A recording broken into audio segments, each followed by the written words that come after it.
আরেকটা হাদিস মাথায় নিয়ে নেন, আজকে সারা ওয়াজ ভুলে গেলে এই ওয়াজটা ভুলেন না। কি হাদিস? নবীজি বলছেন, তোমাদের সামনে, হে আমার সাহাবীরা, তোমাদের সামনে এমন একটা যুগ আসছে, ওই যুগে আমার সুন্নতকে ধরে রাখাটা হাতের মধ্যে আগুন ধরে রাখার মতো। আমি অনেকদিন এই লেকচারে এই হাদিসটা বলেছি। তোমাদের সামনে এমন একটা কঠিন যুগ আসছে, জামানা সবরিন, সবরের যুগ, কঠিন যুগ। ওই যুগে ঈমান ধরে রাখা, মানে আমার সুন্নতের উপর থাকা, হাতে আগুন ধরে রাখার মতো হবে।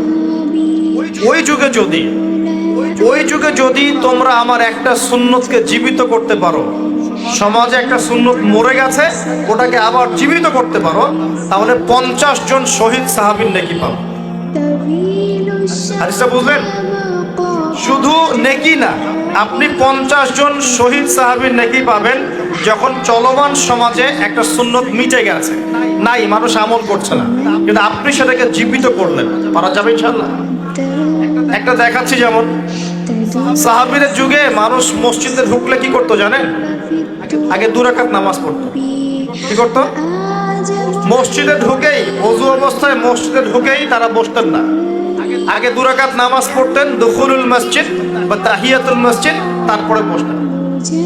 নবীজি বলেছেন, কিয়ামতের আগে আগে এই দুখুলুল মসজিদ, তাহিয়াতুল মসজিদ, এই নামাজটা উঠে যাবে।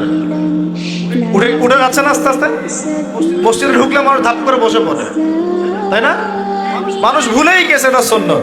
এখন আপনি যদি এই সুন্নতটাকে আবার জীবিত করতে পারেন, ইনশাআল্লাহ 50 জন শহীদ সাহাবীর নেকি পাবেন।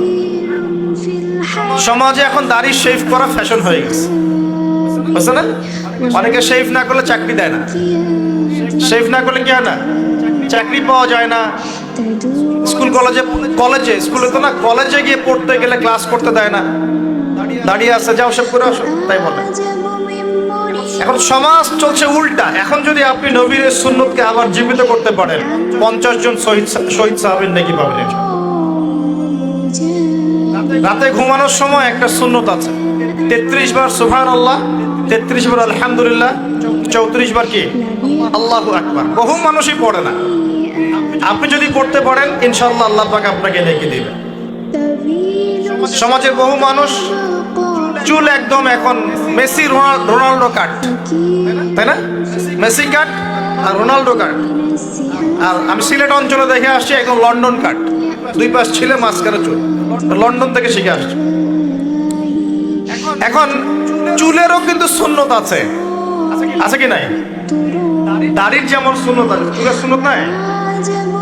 একদম সামন পিছন সমান করতে পারেন, অথবা যদি চুল নাই থাকে তাহলে চুল মাথা মুন্ডন করে রাখতে পারেন। অনেক সাহাবী মাথা মুন্ডিত ছিল। আবার অথবা কানের লতি পর্যন্ত বা কাঁধ বাবড়ি রাখতে পারেন। এটা চুলের সুন্নত হলো কিনা? এখন সমাজের সব মানুষ এই সুন্নতটাকে ভুলে গেছে।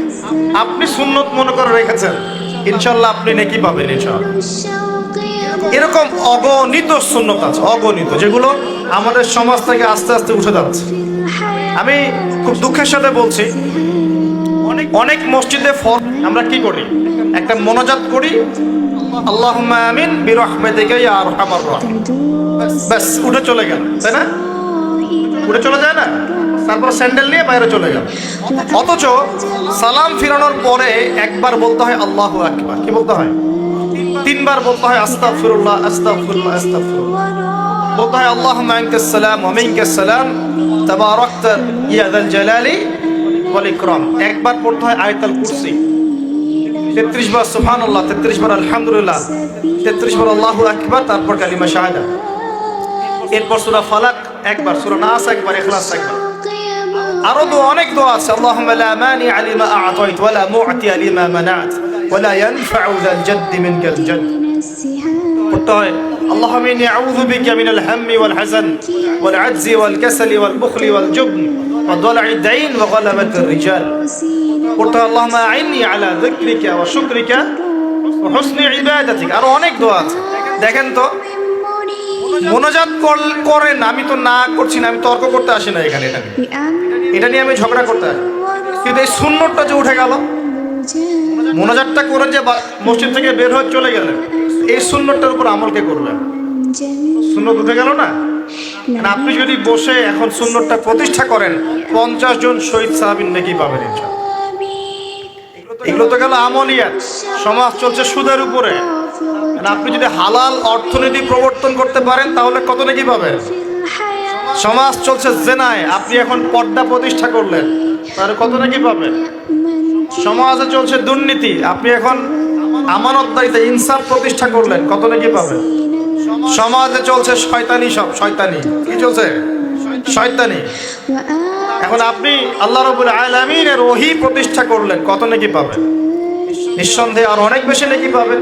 আল্লাহ পাক আমাদেরকে সেই লক্ষ্যে কাজ করার তৌফিক দান করুন।